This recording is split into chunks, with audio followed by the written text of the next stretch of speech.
함께 나눌 말씀의 제목은 게하시에게 전가된 나아만의 질병이라는 제목으로 하나님 말씀 함께 상고하시겠습니다.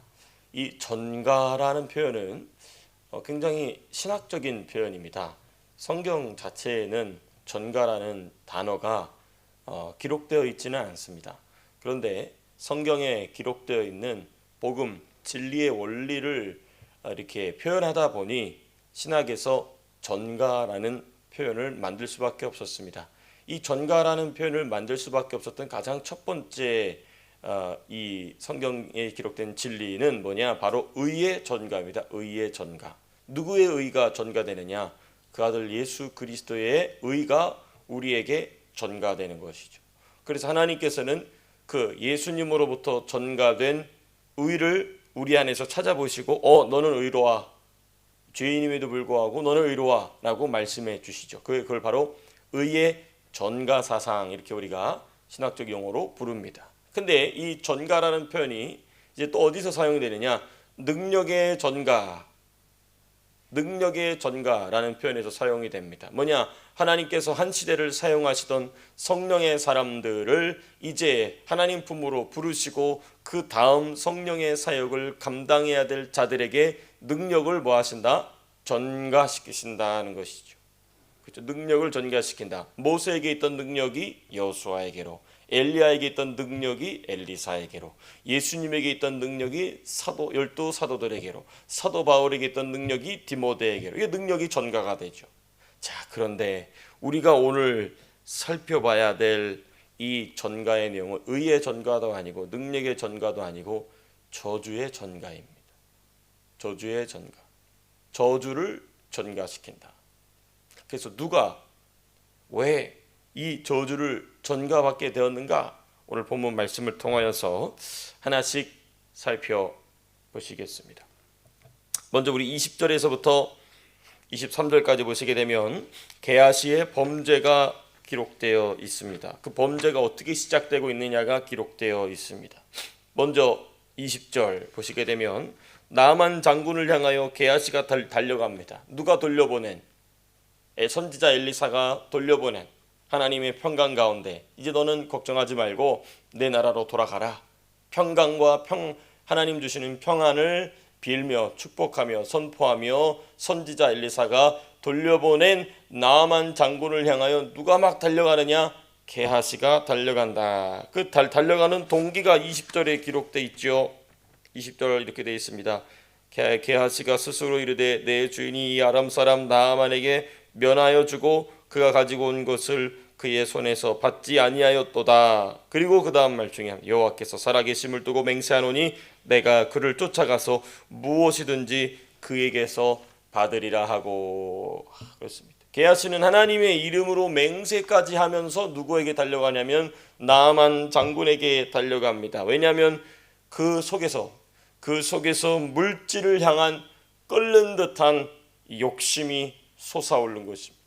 나아만 장군이 들고 온 그 예물, 선지자를 통하여서 하나님께 드리기 위하여 가져왔던 그 예물은 나아만이 속해 있던 아람 제국의 최상품의 물질들이었어요. 그러니까 맨날 그지꼴만 하고 살아가던 게하시 입장에서는 어마어마한 명품이자 어마어마한 물질이었던 것이죠. 그렇습니다. 항상 선지자 따라다니다 보니까 먹을 거, 그래가지고 지난번에 우리가 말씀 나눌 때는 뭘 먹을 뻔했습니까? 독이 든 이 야생 들 열매 먹다가 다 죽을 뻔했잖아요. 그렇죠? 그렇게 거짓거를 면치 못하고 살아가던 게하시 입장에서 나아만 장군이 가져온 아람 제국의 가장 극상품의 물질들을 보니 갑자기 그 불일 듯한 이 욕구가 솟아오른 것입니다. 그래서 내가 그를 쫓아가서 무엇이든지 그에게서 받으리라는 이 20절이 기록된 이 말. 게하시의 눈이 지금 뒤집혀버린 겁니다. 여러분, 게하시는 선지자 엘리사가 받지 않은 것을 자신이 받으려고 하고 있습니다. 자, 그러니까 이 욕심이 무엇과 연결이 되고 있냐면 사실 욕심은 요거로부터 나온 겁니다. 지금 선지자 엘리사가 받지 않았던 예물을 지금 누가 받으려 하고 있습니까? 게하시 자신이 받으려고 있어요. 게하시가 욕심 때문에 그래. 맞아요. 욕심 때문에 그렇죠.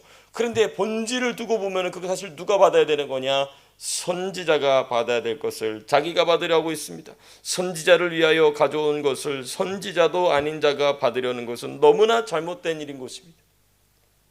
여러분, 이와 같이 각 성도마다, 여기서 말하는 성도는 목회자까지 다 포함이 되는 것입니다. 각 성도마다, 각 직분마다 합당한 영광과 합당한 칭찬이 분수에 맞게 있다는 사실을 망각하는 것과 동일한 원인인 것입니다. 그러니까 지금 게하시가 막 그것을 보고 이 나만 장군에게 달려가는 것, 우리는 단순히 그게 욕심 때문이구나 라고만 생각을 했어요. 그럴 만하죠. 표면적으로는 욕심입니다. 근데 본질적으로는 뭐냐?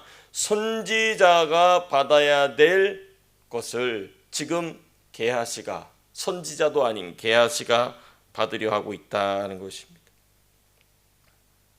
그렇습니다. 그러니까 생각해 보십시오. 대제국의 군사령관이 수레에서 내려서 종인 게하시를 맞이한다. 짜릿하지 않겠습니까? 그렇죠? 맨날 선지자 시종만 들다가 막 달려갔더니 그 대제국의 장군이 내려서 자기를 막 맞이해서 너가 뭐가 필요하냐 물어보는 그 짜릿함, 평소에는 느껴보지 못했던, 이게 바로 뭐냐? 영광을 가로채는 것입니다. 받아야 될 영광, 자기가 자기 몫에 자기 분수에 맞는 영광과 칭찬이 있는데 그거 자꾸 넘으려고 그런다는 것이죠. 그게 원인이 되었다는 것입니다. 핵심적 중심의 원인이 되었다. 그리고 이 일을 위하여서 게하시가 거짓말합니다. 21절, 22절, 23절 게하시의 거짓말, 천연덕스럽게 거짓말을 22절에 보니까 22절이 이렇게 시작이 됩니다. 그가 이르되, 여기서 말하는 그는 게하시죠. 게하시가 이르되 평안하나이다. 우리 주인께서 나를 보내시며 말씀하시기를. 이 말 뒤에는 다 거짓말이죠. 보낸 적도 없는데 우리 주인께서 나를 보내며 말씀하시기를. 게하시는 엘리사가 하지도 않은 말을 거짓으로 꾸며내어서 말하고 있습니다. 심지어 무슨 말하고 있냐면 선지자의 제자 중 두 청년이 에브라임 산지로부터 내게 왔으니 청하건대 당신은 그들에게 은 1달란트와 옷 2벌을 주라 하시더이다. 선지자도 아니고 자기가 랑 같은 사환이에요. 나중에 보니까. 그러니까 아주 거짓말을 하되 아주 치밀하게 거짓말을 지금 하고 있는 것입니다. 여러분, 이는 선지자를 수종드는 고된 훈련의 삶을 살다 보니 먹을 것이라도 얻기 위함이 아닌가 하는 연민마저 불가능한 행동이 되어버렸어요. 선지자, 고된 이 세상과는 구별된 그 고된 삶을 살아가다 보니, 또 그런 고된 삶을 살아가고 있는 선지자를 수종들다 보니 먹을 거라시라도 어디로 가져갔나? 아니면 또 이렇게 생각할 수도 있겠죠. 우리 차라리 정직하게 얘기했으면 어떨까 싶어요. 우리 스승께서는 당신을 그냥 돌려보내셨지만 사실 이 우리 스승을 따르는 많은 제자들이 있는데 이 제자들이 굶고 있다. 그들을 위해서 먹을 것을 사기 위한 이 물질을 좀 줄 수 있겠느냐? 그러면 차라리 나았잖아요. 그렇죠. 근데 이제 그런 변명도 불가능해졌어요. 그런 변명도 왜? 거짓말을 너무 천연덕스럽게 지금 하고 있거든요. 그렇습니다. 게하시가 지금 범죄하는 장면이 20절, 21절, 22절, 23절 계속 기록이 됩니다. 그리고 이제 그렇게 본인이 원하는 것 이상으로, 본인이 기대했던 것 이상으로 나아만이 그 품에 안겨줍니다. 그 23절에 나오죠. 그리고 이제 우리 24절에서부터 27절까지 내용입니다. 폭로된 게하시의 죄악과 그 결과입니다. 24절, 25절 보면 또 거짓말합니다. 게하시가. 25절 보시면 선지자 엘리사가 이미 알고 게하시에게 말합니다. 들어가 그의 주인 앞에 서니 엘리사가 이르되 게하시야 내가 어디서 오느냐 하니 대답하되 당신의 종이 아무데도 가지 아니하였나이다 하니라. 마치 뭐와 같습니까? 하나님께서 아담과 하와를 부르실 때, 아담을 부르실 때 아담이 그때 자기 죄를 고백했어야 됐어. 근데 하와에게 미루죠. 저 때문에 그렇습니다. 또 아담은 뱀에게 미룹니다. 똑같아. 게하시도 그러니까 지금 엘리사가 게하시에게 묻는 이유는 뭘까요? 몰라서 물어볼까요? 아닙니다. 알면서 물어보는 이유는 뭐냐? 너가 지금 하나님 앞에서 회개할 수 있는 길은 이때가 마지막이라는 것입니다. 근데 게하시는 이것을 놓쳐버리죠. 여러분, 이 게하시의 거짓말에는 여러 가지 죄악이 복합되어 있습니다. 지금 위에서 살펴본 내용을 다시 조금 정리해 보면 제일 먼저는 욕심의 죄악이 들어가 있습니다. 지금 이 25절 마지막으로 본인이 하나님 앞에서 용서함을 구할 수 있는 기회를 놓치면서 꺼내놓고 있는 이 거짓말에 담겨 있는 첫 번째 죄악, 욕심의 죄악입니다. 게하시는 위대한 선지자 엘리사를 수종 들고 있었어요. 상당한 열심이잖아요, 그렇죠? 상당한 열심을 가지고 정말 열심히 했어, 열심히. 예. 그리고 심지어 그 수냄 여인의 문제, 수냄 여인을 위하여서 엘리사가 무엇을 축복을 빌어줘야 될까 했을 때 그 조언해주는 사람도 게하시였습니다. 그러니까 눈치도 빠른 사람이었어요. 헌신적으로 일하는 사람이었습니다. 선지자를 돕고 섬기는 사람이었어요.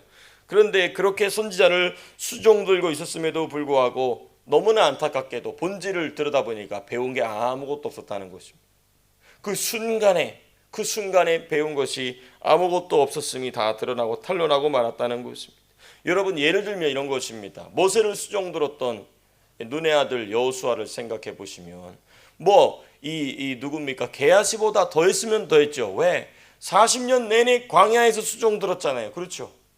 40년 내내 광야에서 수종 들었잖아요. 게하시는 그 정도까지는 아니었을 것입니다. 그런데 여호수아 보십시오. 한치의 변함없이 모세를 수종듭니다. 그리고 하나님께서 모세의 뒤를 이을 자로 누구를 세우냐? 여호수아를 세우셨다는 것입니다. 또 누구를 보일 수 있을까요? 자기 스승 엘리사를 봐도 알 수 있죠. 그 엘리사가 누구를 그렇게 끝까지 수종들었습니까? 선지자 엘리야를 끝까지 수종들었습니다. 그러니까 성경에 기록되어 있는 모세나 여호수아의 관계, 또 자기가 직접 눈으로 보고 겪었던 자기의 스승 선지자 엘리사가 엘리야를 어떻게 섬겼느냐는 조금도 배우지 못했다는 것입니다. 잘하다가 한번 실수한 거 아닐까요? 아니에요. 여러분, 한번 실수한 거 치고 너무 이 죄악이 커요. 그리고 이 죄악을 저지르는 것을 볼 때에 이미 내재되어 있던 악이 밖으로 튀어나온 겁니다. 이미 내재되어 있던 악이 밖으로 튀어나온 것이죠. 그렇습니다. 두 번째, 이 25절에 기록되어 있는 천연덕스러운 게하시의 마지막 이 거짓말에 담긴 두 번째 죄악은 무엇인가? 영광을 가로챘다 이것입니다. 나아만 장군의 예물은 선지자 엘리사의 영광이었습니다. 그게 어떻게 영광이냐? 엘리사는 물질을 거절함으로 영광을 얻은 것입니다. 이게 참 중요합니다. 물질을 거절함으로 하나님께 영광이 됐는데 그게 누구의 영광이 된 거냐? 바로 엘리사의 영광이 되었던 것입니다. 그렇습니다. 그런데 하나님 입장에서 게하시가 그 엘리사가 영광을 위하여 하나님의 영광을 위하여 거절하고 그것이 결론적으로는 엘리사의 영광이 되었는데 게하시가 달려가서 그 물질에 손을 대는 것은 곧 무엇인가? 선지자 엘리사가 하나님께 돌렸던 영광, 그리고 하나님께서 그 엘리사에게 주셨던 영광을 가로채고 있는 것입니다. 그러니까 단순히 욕심의 문제만이 아니었던 것이죠. 그렇습니다. 물질을 욕심과 거짓과 그리고 주제의 넘음으로 가로채고 있는 것입니다. 반복하여 말씀드립니다만 대제국의 군사령관이 수레에서 내려 종인 게하시를 맞이하는 그 짜릿함, 표면적으로는 그렇죠. 그렇습니다. 본질적으로는 하나님 나라의 그 영광, 그걸 가로채는 것입니다. 그 다음 세 번째, 25절에 기록된 게하시의 마지막 거짓에 담긴 세 번째 죄악, 바로 거짓의 죄악입니다. 위의 두 죄악을 실행하기 위한 도구로서 사용한 거짓말, 그렇죠? 욕심의 죄악을 위하여, 그리고 영광을 가로채는 죄악을 위하여 그 사용된 도구가 뭐냐? 거짓의 죄악이 거짓말입니다. 게하시는 이 결정적인 죄들로 인해 선지자를 수종들었던 삶의 실체가 폭로되었어요. 선지자를 수종들었던 삶 전체가 이제는 아무것도 아닌 것으로 끝나게 되었다는 것입니다. 그래서 갈라디아서에 보면 이런 말씀이 있죠. 너희가 성령으로 시작하여서 무엇으로 마치겠느냐? 육체로 마치겠느냐? 이렇게 된 것입니다. 예전에는 막 은혜도 충만하고 막 있는데 지금은 아무것도 없어져 버린 그 말인 것입니다. 성령으로 시작해서 육체로 끝나는. 지금 게하시가 그런 것입니다. 어떻게 시작했는지는 모르겠지만 끝나는 것은 분명히 육체로 끝나고 있는 것이 분명해졌다는 것입니다. 그렇습니다. 자, 그리고 나서 26절, 27절, 자, 여기 깊이 있는 영적인 이야기들이 많이 있는데요. 27절 보시게 되면 나아만의 나병이 게하시에게로 전가되는 장면이 있습니다. 근데 여기서 우리가 조금 깊이 있는 내용이기 때문에 다 다룰 수 없지만 잠깐 그래도 우리가 짚고 넘어가야 될 부분이 26절에 있습니다. 우리 26절 같이 함께 읽겠습니다. 시작. 엘리사가 이르되 한 사람이 수레에서 내려 너를 맞이할 때에 내 마음이 함께 가지 아니하였느냐. 지금이 어찌 은을 받으며 옷을 받으며 감람원이나 포도원이나 양이나 소나 남종이나 여종을 받을 때이냐. 여기 아주 중요한 두 가지 이야기가 나오죠. 하나는 때에 대한 얘기인데 그거는 조금 뒤에 나중에 보도록 하고요. 먼저 여기서 잠깐 살펴보고 넘어갈게요. 첫 번째 내용 바로 내 마음이 함께 가지 아니하였느냐 이 부분입니다. 그러니까 지금 26절 보니까 한 사람이 수레에서 내려 너를 맞이할 때 여기서 말하는 한 사람 누굽니까? 나아만 장군이 수레에서 내려서 게하시를 맞이할 때에 내 마음이 너와 함께 가지 않았느냐 할 때 여기서 말하는 내 마음은 마음이 아닙니다. 원래 영어가 더 정확하게 표현되어 있어요. 내 영이 너와 함께 가지 않았느냐. 히브리 원어에도 그렇게 되어 있어요. 내 영이 너와 함께 갔다. 네가 거짓말로 나아만에게 물질을 받을 때에 내 영이 너와 함께 같이 나갔다 이거예요. 그래서 네가 거짓말해서 물질을 취하는 장면을 내가 다 봤다 이겁니다. 이게 참 무섭지 않습니까?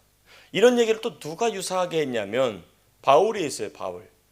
내 영이 너희와 함께 있어 이런 표현이 바울 서신에 나옵니다. 이게 뭐냐? 이게 참 신비한 일이기도 하고 그리스도의 몸에서 일어나는 또 당연한 일이기도 합니다. 그러니까 이 선지자 엘리사나 사도 바울이나 그리스도의 몸이 깊이 연합되어 있으니까 예수님의 능력이 흐르는 것이죠. 그걸 이제 성령의 은사적으로도 우리가 볼 수도 있겠으나 어찌됐든 이게 신비한 게 뭐냐? 게하시가 하는 행동을 영으로서 선지자 엘리사가 쭉 보고 있는 것입니다. 이 영분별이 깊어지면 이렇게 깊어집니다.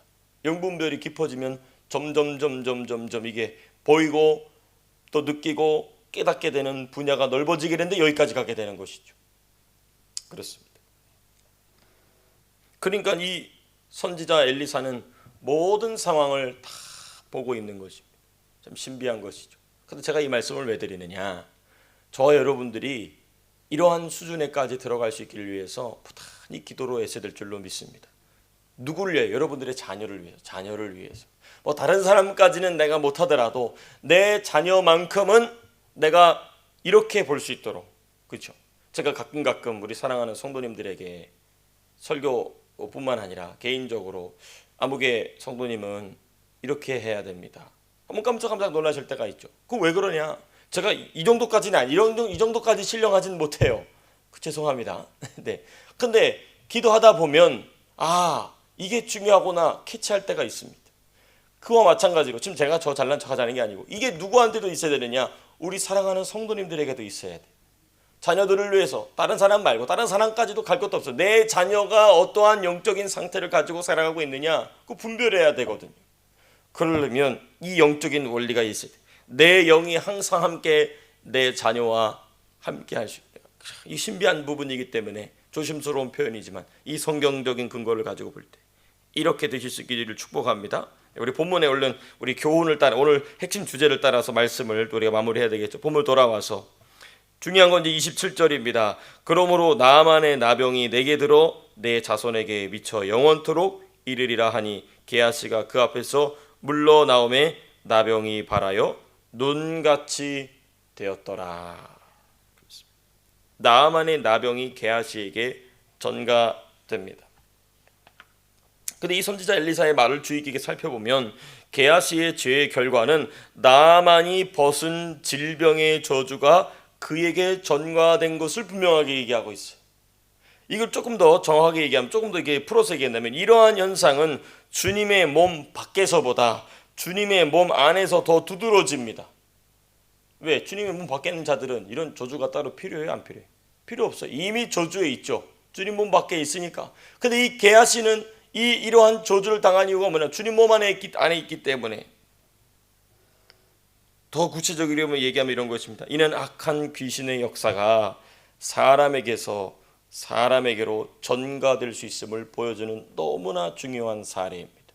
그래서 옛날에 보면 부흥사 목사님들이 이 잘 모르는 사람들이 그거 다 이상한 이 샤머니즘적인 얘기라고 하는데, 예를 들면 이런 거예요. 저도 이 오관석 목사님 설교를 즐겨 들었었는데, 그 오관석 목사님이 이런 말씀을 하신 적이 있어요. 막 부르짖어서 기도하는 부흥의 일을 인도하다 보면은 악한 귀신이 그 속에서 드러나는 사람들이 있다 이거예요. 그죠? 악한 귀신이 이제 막 드러나면 이 귀신을 못 쫓아내가지고 끙끙 앓다가 이 목사님이 가서 이 귀신을 쫓아내주면 그 귀신 발작이 일어나서 막 발작하는 사람, 그리고 발작하는 사람을 진정시키고 귀신을 쫓아내기 위해서 막 애쓰는 사람, 그리고 또 누가 보고 있냐면 조그마한 강아지 새끼 한 마리가 저 인간들이 왜 저러냐 이러고 지켜보고 있는다는 거예요. 그런데 참 중요한 말씀 하시. 뭐라 그러냐? 귀신이 어쨌든 이 목사님의 기도와 안수로 예수 이름으로 명하가 나가요. 나가서 어디로 들어가느냐? 이 강아지 속으로 들어가는 거예요. 그래서 강아지가 갑자기 귀신이 들어오니까 어디다 머리를 쳐박고 죽냐면 연탄재에다 머리를 쳐박고 죽는 거예요. 신기하죠? 마치 예수님께서 군대 귀신을 몰아내실 때 돼지떼에 들어가잖아요. 그 돼지떼가 비탈을 내려서 다 몰살하지 않습니까? 그리고 나서 목사님 하시는 아주 중요한 말씀, 부르짖어 기도할 때 또는 성령이 운행하시는 교회에서 예배 드릴 때 넋놓고 있으면 그 부르짖는 사람 속에서 누가 나가요? 귀신이 나가는데 귀신이 누구한테 들어가겠냐? 멀리 딴 데 가겠냐? 안 그런다는 거예요. 누구에게 들어가느냐? 정신 놓고 있는 사람, 불만 불평으로 가진 사람, 원망 욕심 짜증, 거역으로 그 사람 속으로 쑥 들어간다는 거예요. 너무너무 중요한 원리입니다. 지금 이게 그겁니다. 지금 누굽니까? 나만 장군이 평생 끌어안고 있던 질병, 나병인데 그 나병이 고침받은 것보다 더 중요한 건 무엇이냐? 자기가 섬기던 우상 숭배의 모든 이방의 모든 문화를 한 번에 벗어 던져버렸잖아요. 그렇죠? 그 결과로 나병이 나은 것뿐인 거죠. 그런데 이 귀신이 어디로 안 가고 어디로 가느냐? 게하시를 노리고 있던 겁니다. 그러니까 게하시가 욕심을 확 발하기 시작하니까 그 속에 쑥 들어갔다가 이게 선지자 앞에 서니까 그대로 결정이 나버린 것이죠. 자, 근데 여기 마지막 부분입니다. 이때 이 선지자가 이렇게 책망의 말과 이제는 심판의 말, 저주의 말을 할 때 게하시가 어떻게 해야 됐을까요? 회개해야죠. 발목이라도 붙잡고 부르짖으면서 선지자, 왜 하나님께서는 누구도 누구도 불쌍히 여기셨습니까? 그 악한 아왕도 불쌍히 여기셨잖아요. 그렇죠? 그러니까 게하시는 뭐해서 됐냐면 자기 스승, 자기가 섬기던 자기 주인 엘리사를 붙잡고 부르짖었어요. 그런데 여기 보니까 뭐라고 맥락을 보니까 27절에 엘리사가 영원토록 이르리라 하니 게하시가 그 앞에서 그냥 나왔어요. 그리고 나니까 나병이 발했다고 얘기합니다. 그러니까 그 말을 듣자마자 나병이 든 게 아니에요. 그러니까 지금 이 말을 들을 때 뭐 했다는 거예요? 기분 나빴다 이겁니다. 평생 그지로 살았다가 그거 조금 받았다고 이런 저주를 퍼붓고 있어. 그래서 기분 나쁘다고 나오는 순간 이 문둥병이, 나병이 하얗게 바라게 된 것입니다. 우리가 여기서 뭘 보게 되는가? 이렇구나. 영적인 엄청난 싸움이 일어나고 하나님의 은혜가 임하는 그 흐름 가운데서 내가 넋을 놓고 있거나 혹 거역하는 마음이나 불만, 불평, 원망, 짜증 이런 등등의 이 틈을 내가 열어놓고 있으면 내 속으로 그게 다 들어올 수 있겠구나. 이거 항상 유념해야 됩니다. 그러니까 그러면서 오관석 목사님이 뭔 얘기 하시냐면 이런 얘기 하세요. 부흥회가 일어나서 제가 이제 성도님들만 얘기하는 게 아닙니다. 이게 뭔 얘기를 하시냐면 아주 중요한 얘기 하세요. 그렇게 교회에서 여러 가지 문제란 문제를 항상 일으키고 거역하고 이런 파당짓고 하는 사람이 부흥회 때 은혜를 받으면 이제 교회가 평안할 줄로 안 거예요. 그런데 그 똑같은 짓을 다른 누군가 또 한다는 거예요. 평생 괜찮다가 그 원리를 얘기해 주시. 왜? 그 거역하고 교회에서 파당 짓고 문제 일으키고 목사님 사모님 싣고 장로님 권사님 싣고 막 이러던 사람이 은혜를 받아서 이제는 새 사람 돼서 야 드디어 이제 우리 교회가 이제는 저 사람 이제 하나님 사람 됐으니 괜찮아지겠구나 했는데 아니라는 거예요. 그 똑같은 짓을 정말 토시 하나 틀리지 않고 똑같은 짓을 아니 평소에 괜찮던 말짱해 보이던 사람이 또 그 짓을 한다는 거예요. 왜 그러는가? 원인이 거기에 있다. 오늘 우리가 마지막에 살펴본 거기에 있다는 것이죠. 그게 바로 게하시에게 전가된 나아만의 질병 속에 담긴 너무나 중요한 영적인 진리인 것입니다. 하나님께서 우리가 이 한 해를 마치고 또 새로운 한 해를 준비하는 시점에 이 말씀을 주셨다는 것은 우리로 하여금 더 영적인 싸움에 더 민감하게 하시기 위함인 줄로 믿습니다. 그래서 하나님 주시는 영적인 민감성을 가지고 우리가 마땅히 싸워야 될 영적인 싸움에서 승리로서 2024년도를 잘 마무리하시고 또 새로운 한 해를 시작하게 되시기를 주님의 이름으로 축복합니다. 자, 기도하고 마치겠습니다.